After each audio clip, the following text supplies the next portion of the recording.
All right, so welcome back to the program. Let's quickly take our agenda for today addressing Forex supply issues. My guest is joining me right now, Professor Ken Ife, who is a development economist. Good morning to you, Prof, and thank you for joining us on today's edition of the program. Hi, good morning. Thank you for having me. Welcome.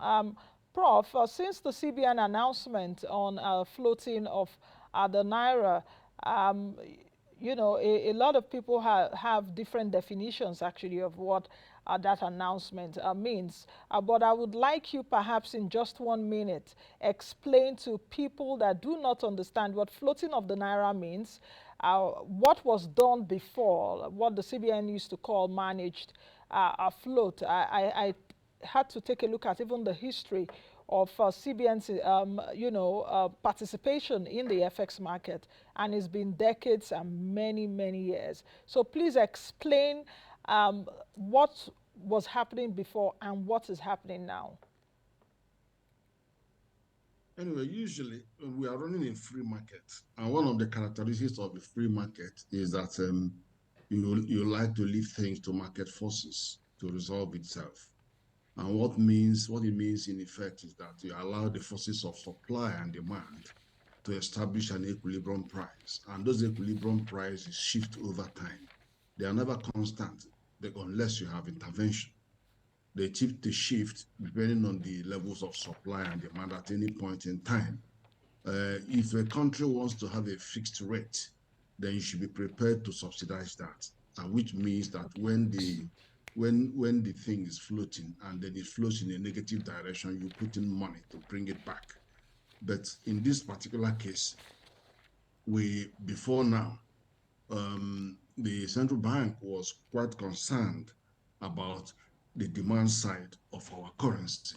And the fact being that the demand seems to be significantly exceeding the supply of dollars available.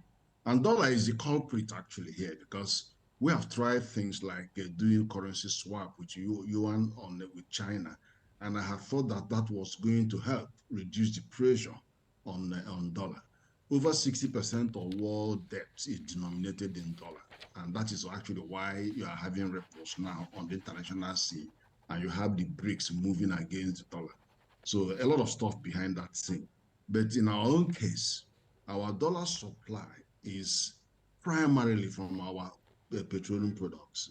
If you look at crude accounts for 79% of our dollar supply, and then gas accounts for 11%. So between the two of them is about 90%. Now, the other 10% are mainly diaspora remittance.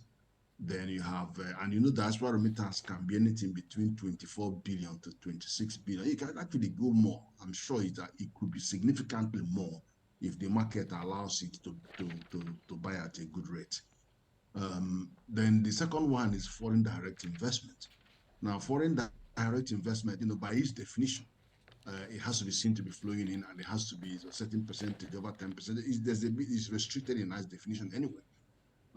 It doesn't take into account the fact that somebody like Dangote has put $19 billion into a refinery. It doesn't pick it up as that. But anyway, that particular category of investment is shying away from a lot of things. It shies away from insecurity. It shies away from paucity of infrastructure. And, it looks at a lot of things because you are asking people to bring the money, come and invest here. Some will invest and stay with investment, but are concerned about their lives. They're concerned about the security of those investments and the assets and all of that. And then are they actually going to borrow money to make infrastructure happen around their factories? They're worried about it, and they're a highly competitive business. There are over $100 trillion of floating sovereign funds wanting to go and invest. There's no shortage of them, but there's a shortage of countries that are ready to receive this investment in terms of investment readiness. So that has been declining in real terms when coming into Nigeria. Something like from 8 billion a quarter and all that, getting down to less than 1 billion. It's very small now. Then you have another one, foreign portfolio investment.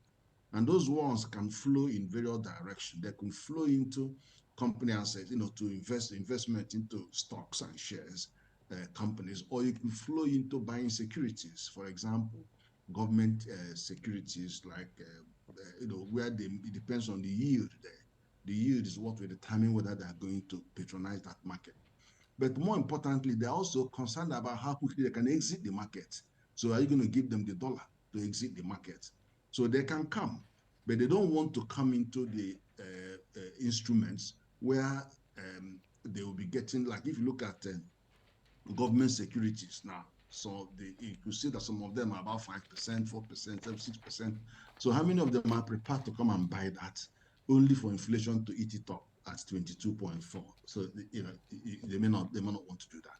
But some of them are flowing into companies where they're taking a longer term, medium to longer term view of the company's performance.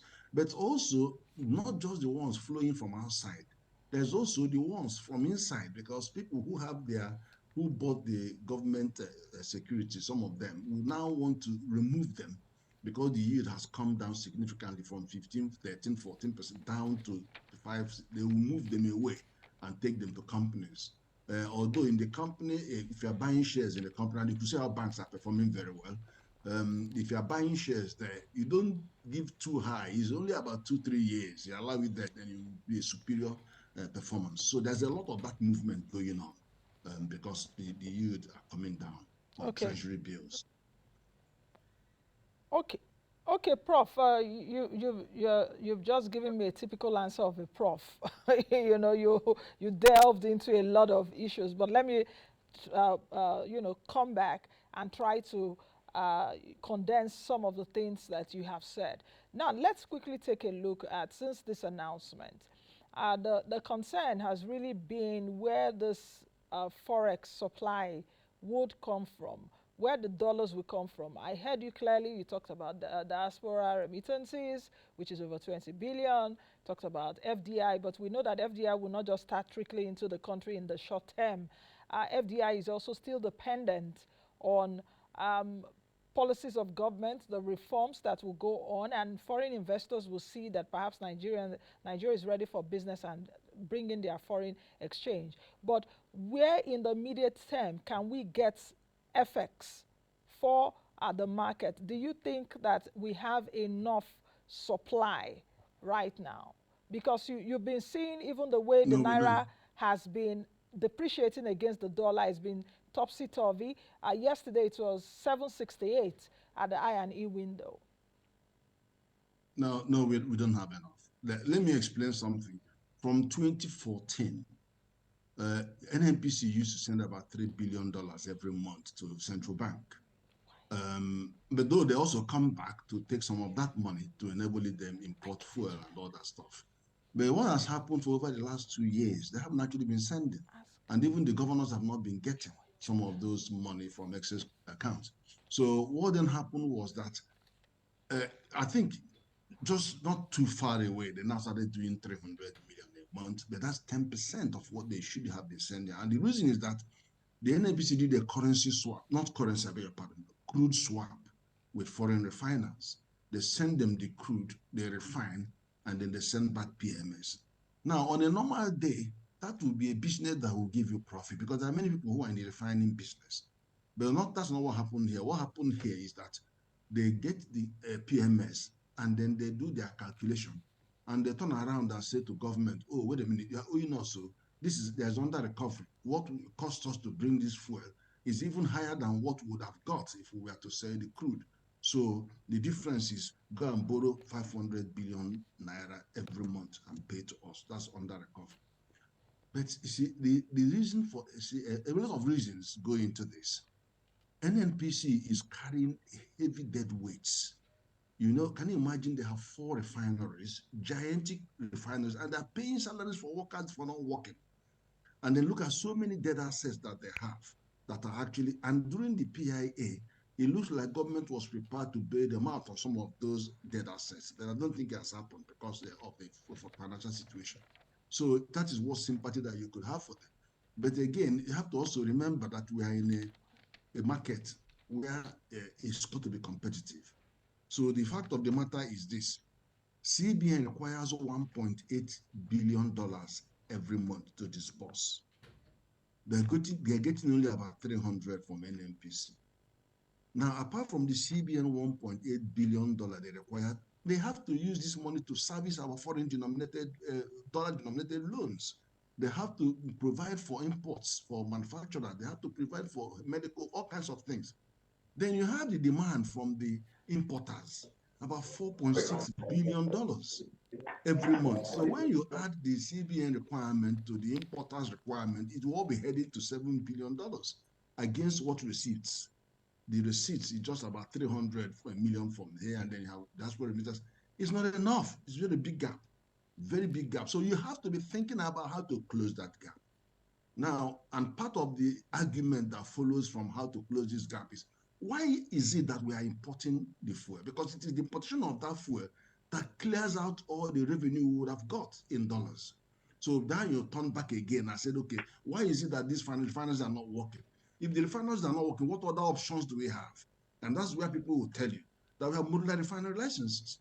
And in a modular refinery, it costs really about $75 million to do 20,000 barrels, and all that stories goes on. So you can see that there are discussions that we have to have on the supply side. Okay. Prof, can you hear me? Hello, Prof, can you hear me? Yeah, I can hear you. Yeah, I can hear you. Okay. What kind of direction or what kind of role do you see the CBN playing in this new arrangement? Do you see the CBN coming in perhaps to supply dollars to the market From where? when there is when there is no supply, as it were? And I what do don't you know if and I don't know if you're asking CBN to print dollars. I don't think they'll be allowed to print dollars. No, but where was the CBN getting the dollars it was using to supply the market before, Prof? Was it printing the dollars? Okay, let me explain. Yes. We continue to borrow in dollars, are we not? When you borrow that dollar, like this $800 million World Bank wants to give, it will go to CBN. And CBN will add it to the money that it will disburse. Part of it will be used to still service some of the loans. And so we'll continue to borrow dollars. And then also we have diaspora remittance. You have different programs that they had. One of them, I think they have closed down, the Naira RT for dollar $200. So scheme all of and that all that. stuff, they were all attempts to bring in more dollars, to see how they can stimulate the market to bring in more dollars, to enable them disburse. So that's that. But there are many more things that you can do. I think that, which was one thing I disagree with on World Bank recommendation. We had 41 items, which was part of the demand management, where the bank said, look, we don't have this money, so we're not going to be persecuted for not funding 41 items. Please go and find your way. They pushed themselves out to the black market. And now CBN has also reiterated that they want to stay out of their NAFEX window. So stay where you are. And as long as they are out there in that cold end with the dollar, you will still continue to have issues around adequacy of dollar supply. But I think my own personal view is that should not come back. That 41 item should not come back. That's one. It should actually increase. The number should increase. And number two, we should add levy, because under the common external tariff of West ECOWAS, we're not going to increase the duties, because we have 0, 5%, 10%, 20, and 4 and 35. So we're not increasing that. But we can use levy instrument. And I've been saying this since 2017. Now, the minister in the last one put some 5%, and I said, well done, increase it. It should go as high as 20%, because you must send a very strong signal that you shouldn't be importing these goods. But we are part of WTO. If we ban them, it's a very bad signal. We embarrass our own, who is the WTO DG, and then all the countries affected are going to go to the tribunal. Nigeria will face really hot. So increase the duty on the levy instrument on those. Use them, and then restrict them. And then, you know what? You can actually be more radical and say, oh, if you must source dollar to buy these things, then pay us our duty in dollars. Or go and source the dollar for the duty. So in all of that, you push them, because if you try to bring them back into the NAFEC, you're going to cause more problem, because over the period they have been in the code there, some companies have started manufacturing some of those products in Nigeria. A lot of investment has gone in growing cotton, in funding the gineries, and the dress machines, all of them are invested. Now they will all disappear overnight. So that's why I'm saying that we have to keep them where they are and tighten up the screw so that we can get more dollar coming out into the system.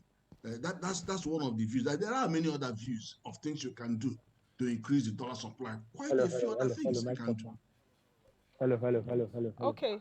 Um, Prof, let's take a look at the backlog of Forex. For example, the issue that Emirates has been having and some other companies in terms of you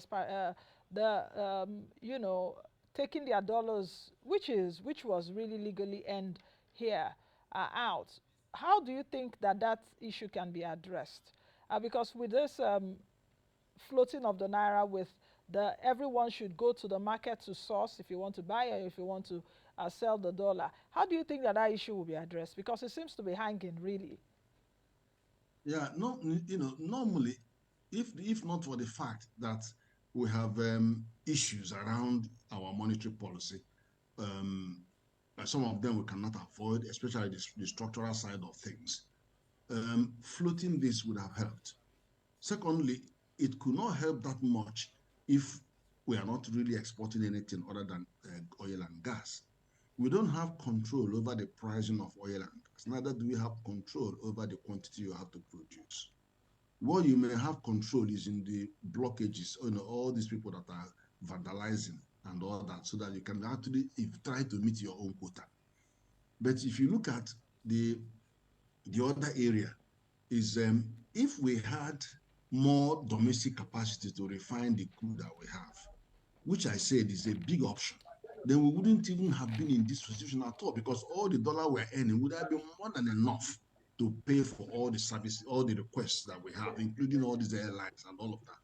Now, by floating it the way it has been done, we are hoping that more people will bring in some of their dollars into the equation, and some are coming because more of the diaspora are now coming to that place to buy.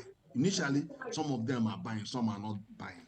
They are buying because of the incentive from CBN. Then they just go and do direct transfers with their friends. But now some are coming, and then banks themselves have dollars. Banks have dollars. Don't forget, some of them are doing all this, the MoneyGram, this MoneyGram, all that stuff, and then stockpiling dollars. So some of their dollars will come on shore. Some of the Prof, manufacturers will also release. Prof, if you can hear me, how much dollars do the banks have? Because if you're saying that they were stockpiling dollars, why does it take many months for people looking for BTA and PTA? Really? Why must it take many months for people to really be on the line? If you say that they were stockpiling dollars and they had dollars, does it now No, mean that the banks were being no, deliberate in frustrating the no, managed no, flow no, system no, of the CBN at not that at time? all. Not at all. That is not true. That's not what I mean. Okay. Some banks are trading abroad. They have branches abroad. They're trading, they're making money. Some of them are connected with these credit unions, Western Union. They're making money. So they are making some money outside of this country. And so some of them will bring some of this dollar onshore if the rates encourage them.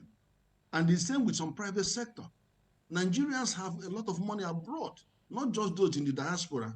So when the conditions are right, as are the rates are becoming more attractive, they bring some of their dollar onshore. So that's what I'm saying. But the issue is how sustainable is that going to be?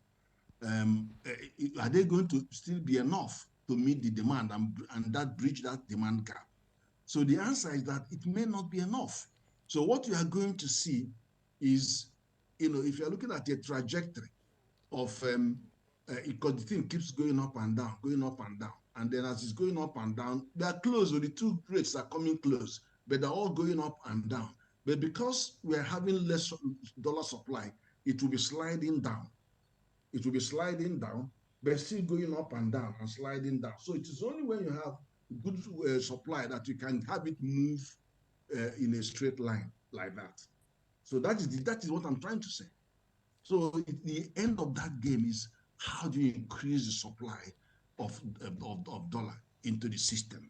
If you don't, it will continue to be, you may have a convergence of the rates, but absolutely they will still be heading downwards. And there are more things that you can do. If you remove one program, replace it with another successor program.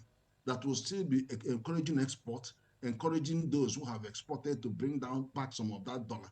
And then, you can also look at expatriation, this amnesty of and repatriation of dollars, and allow people to pay one-off tax and they regularize. And then I think one of the ones that are quite interesting is what the president himself mentioned during his speech. He talked about credit, consumer credit. And I can tell you that if you tie consumer credit expansion to our manufacturing capacity, not only that you are going to bring dollars here, but you're actually going to revive the industries. Let me give you an example. And Mrs. Thatcher did this in 1980 when I was doing my PhD. What he did was she brought in all these petrodollars and dollars from the Middle East and then allowed them to create consumer credits. And then many of the supermarkets came from America to establish. You have Asda, Tesco, all of them filled up the whole place. Now, let me give you an example. If a car manufacturer in Nigeria, and you know there are many of them now that are manufacturing cars, including in Northland, all these labor land, if they are making only 1,000 cars a year, or let me say 10,000 cars, if they are making only 10,000 cars a year, and it is possible for them to attract credit from these companies, bringing some dollars into the car and the license to do consumer credit targeted at the manufacturers. Now, this consumer credit would mean if I go to buy the car, I will put 10%, the credit will give them the remaining 90%. Now, Innoson and the others will use this dollar to import more materials, and then they will make more cars. They can even make 10 times more cars. Instead of 10,000 cars, they can make 100,000 cars a year. I'll drive off with the car. I will pay my payment over 3 years. And the next year, I'll come back and drop that car, take another car. The second-hand market starts increasing. Increasing against what? We are importing 400,000 second-hand cars through Cotonou alone. Twice what we import officially from Port, Lagos. So the market that it is going to displace is there. People that are bringing 400,000 cars and Nigeria is not getting the duty because Benin will get the duty and then they'll drive it through porous borders. They are paying for it with dollars. They're not using Naira to pay for those 400,000 second-hand cars. So you achieve two things. One, no more than two. You have a flow of dollar to the manufacturing base. They are increasing the employment more than tenfold. You are increasing the supply of cars into the community. You are enabling people to buy these cars, and some of them are transport cars. They're all in there, not having to buy 100% cash. You stop all this cash, 100% cash to drive off a car. 100%. That's why they're going to patronize the imported second-hand. So you create that credit, but target it to the manufacturer. If you keep it as an open credit, people will start consuming. It will go into consumption, and that will cause a lot of inflation. So this is it's not rocket science, but it's targeted so that you can energize the people that are suffering. They can't. Studies suggest that 68% of manufacturers provide power for themselves 90% of the time. So if they have all these structural constraints, give them cash from wherever they comes, and they know they need liquidity. If they have that liquidity, then they will not be affected as much as they are now when they can't source their raw material. They are all waiting in the bank, CBN, to give them money. They can't get it. But license some of these guys. It will be a way for them to bring back some of their dollars into the country. The same with mortgages. The same thing with mortgages. Mortgages is even more pronounced because the diaspora want mortgages. We want to buy houses with the money. If you don't make it possible for us to invest in instruments that make us build more houses, then we'll go and spend the money. We'll give it to relatives to spend. You put down 10% or 20%, you walk into a house.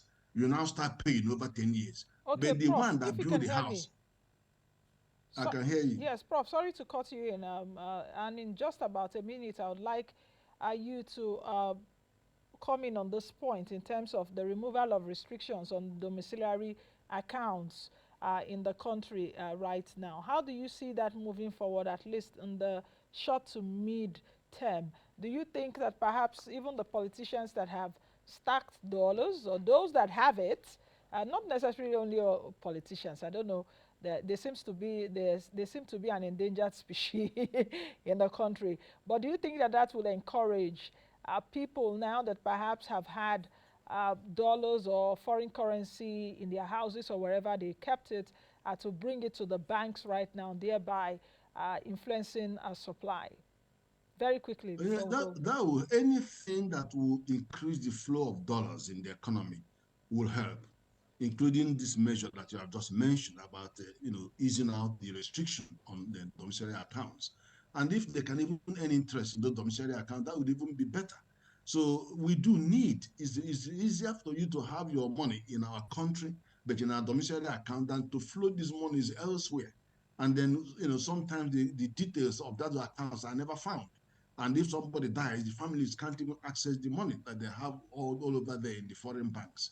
So I think it's a good thing, it's a good move. Okay. But also bear in mind that there are consequences for not taking these steps immediately. Where do you see the naira, naira's value moving forward? Yesterday at the I&E window, it ended at 768. I think 2 days ago it was about 741. So the naira is trading around the range of over 700. In the midterm, where do you see the naira? Because that No, was part of what was being canvassed, that if you float the naira, it will find its value, and perhaps later we would have a stable exchange rate. well, as I said, under normal circumstances, there is going to be convergence of the two rates, but they will be converging and you still have the oscillation. That oscillation is still going to continue, but it will be drifting down until you have significant injection of dollars into the system. What may happen is that it may not be that bad though, because we have a president that is super active. He is all over the place right now. He's bringing in Bank of America to come and talk to us. We never had that before. He's gone to Paris to make some strong statements, that you're going to allow us to use what we have. What we have is gas. So he's moving, and he's got that magnetic character. He's bringing everybody in. People are excited about the boldness of the attempt that he has made to call the shot. Even if he read it outside his text, he doesn't care. He wants to do it, and he's, an entrepreneur is driven by is the nose that he has. That is what made him say what he said. He just fired those shots and then let us deal with the consequence. But then it's attracting a lot of interest, people. So more people will get excited and then bring their money and then bring their investment. Okay. And that's the value that you are going to get in his leadership style. So I'm very optimistic that sooner than later. And then there are other proposals that have been going to him, which I'm aware of, about other vistas of economic opportunities. And he's open to them, which is fantastic. So I'm sure we are going to get by sooner than later. Okay. All right. I think at that note, we should end this interview, Prof. Thank you for joining us. I know that you're busy there in Kefi, Nasarawa State. So do have a lovely day. We'll leave it at that right now, and have a safe trip back to Abuja when you return. I've been speaking with Professor Ken Ife, who is a development economist, and we've been talking about the